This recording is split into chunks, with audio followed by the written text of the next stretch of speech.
Your brain is lying to you right now. It's doing exactly what it's wired to do. It's focusing on the loudest, shiniest, most obvious threat. The stock market, the S&P 500, the Dow. It's a giant flashing neon sign that says dangers or opportunity, and you can't look away. But what if I told you that while you've been staring at that neon sign, the actual foundation of the financial system has already cracked? Not with a loud bang, but with a slow, sickening crunch that almost no one is reporting. The everything bubble didn't pop where everyone is looking. It popped somewhere dark, quiet, and far more dangerous. And by the time the stock market reacts, it will be too late to do anything but watch. To understand this, we need to talk about psychology, specifically attentional bias. We focus on what's simple and familiar. Stocks are simple. Up or down. Buy or sell. But the real bubble grew in something complex, boring, and hidden in plain sight: commercial real estate debt. Specifically, the 1-2 trillion mountain of debt on office buildings that no one needs anymore. Think about it. What fundamentally changed after 2020 that is permanent? Hybrid work. We are never going back to 5 days a week in a cubicle, yet the financial system is still priced as if we are. This is a cognitive lag, a delayed reaction between a seismic social shift and its financial consequence. The banks and pension funds that lent this money are now staring at buildings worth 40%, 50%, sometimes 70% less than their loan value. This isn't a prediction. This is already happening. Loans are defaulting, quietly, every single day. But there's no ticker symbol for empty office building in Dallas. So your brain ignores it. Here's where psychology meets mechanics. This isn't just about lost rent. This is about the contagion of trust. The psychology of a bank run is not about math. It's about fear and narrative. Last year, we saw it with Silicon Valley Bank. A few people whispered they might have a problem, and within 48 hours, the bank was gone.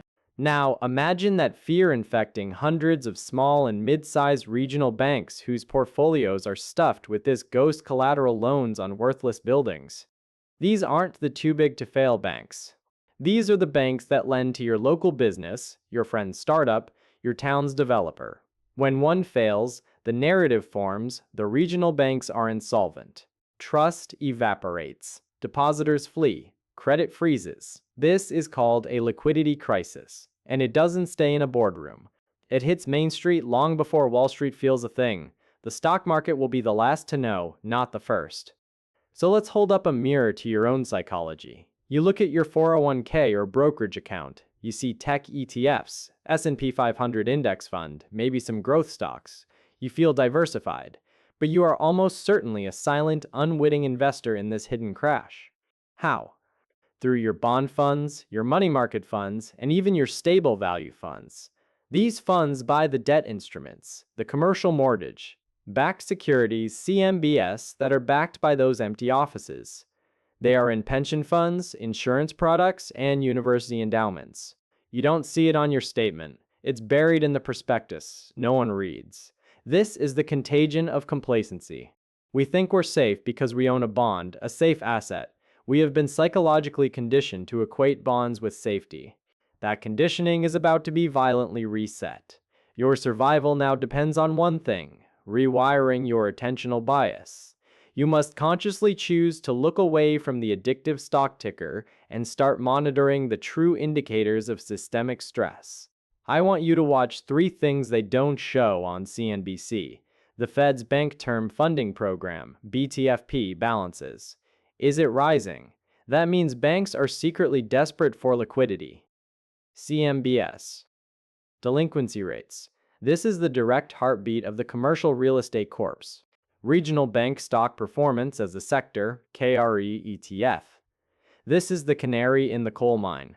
If this chart is breaking down while the S&P is high, you have your confirmation. Start here. This is how you break the dopamine addiction and see the real game. You stop being a passive spectator to the neon sign and become a reader of the shadows. We began by talking about the lie your brain tells you. The lie is that the loudest problem is the most important one. The truth is that the most important problems are often silent until they aren't. The everything bubble.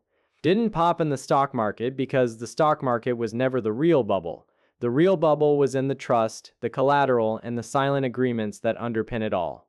That bubble is already deflating. Your task is not to panic, it's to see clearly, to redirect your curiosity from the spectacle to the machinery. When you do that, you stop being a victim of the narrative and start understanding the plot. If you want the specific, actionable steps I'm taking to navigate this, not in stocks, but in the hidden parts of the system where this crisis is actually unfolding, let me know in the comments with the word "mactionary." For now, do one thing. Go look at the chart for the regional banking ETF, KRE, and compare it to the S&P 500. See the divergence with your own eyes. That's your first step out of the trance. If this changed your perspective, like this video.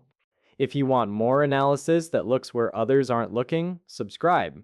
I'll see you in the next one, where we'll break down what comes after the pop.